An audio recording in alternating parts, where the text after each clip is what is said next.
乘坐火车时总能听到咣当咣当的声音，这是因为火车为了抵御热胀冷缩，在铁轨之间留有缝隙。那高铁为什么要采用无缝钢轨呢？难道不怕热胀冷缩吗？如此长的钢轨又是怎样投入使用的呢？首先，让我们来看看高铁为何要选用无缝钢轨。传统的火车使用的是有缝钢轨，每隔一段就会有一个缝隙，车轮碰击到缝隙也只会发出咣当声，并不会影响行驶。而高铁的速度远高于火车，这样的速度下，车轮与缝隙撞击可能会造成脱轨，因此在列车时速超过140公里之后，就必须要使用无缝铁轨。那高铁铁轨不留缝隙，该如何解决热胀冷缩的问题呢？这里就要谈到钢轨的温度，随着所在的地区气温的变化，轨温也会随之发生改变。在太阳辐射下，一般最高轨温要比环境温度高20度，此时铁轨受热膨胀会产生一个最大的压应力，最低轨温与当地的最低气温基本持平，铁轨内部收敛会产生一个最大的拉应力，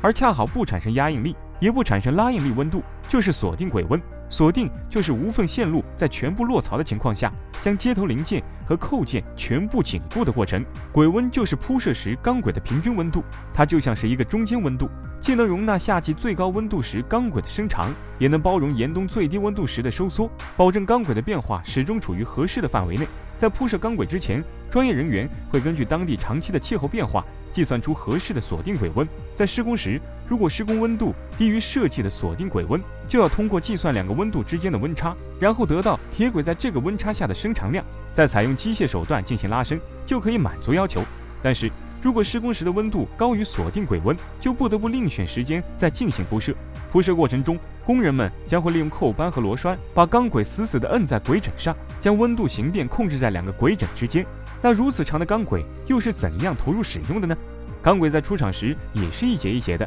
在无缝钢轨焊接机的作用下，能够将钢轨两端的温度升高到1000度以上，然后将两根轨道挤压在一起，再经过数次焊接、打磨、检验等工序，就可以得到数百米长的钢轨。钢轨运送到现场后，会在合适的温度下进行焊接，最后就可以得到完整的无缝铁轨了。说完无缝的，我们再来看看有缝的。我们都知道火车的钢轨之间有缝隙，可你知道这个缝隙有多大吗？根据实验测定，钢轨温度每变化1度，每1米的钢轨就会伸缩0.0000118米。根据所处地区温度的不同，通过代入轨长、热膨胀系数和极限温差，就可以得到间隙的数值了。那为什么火车不用无缝钢轨呢？一方面是因为无缝钢轨普及较晚，相对于普通钢轨铺设成本较高；另一方面来说，火车速度较慢，在普通钢轨上就能正常行驶，用无缝钢轨实在是有些大材小用，因此还是让无缝钢轨用在它该用的地方比较好。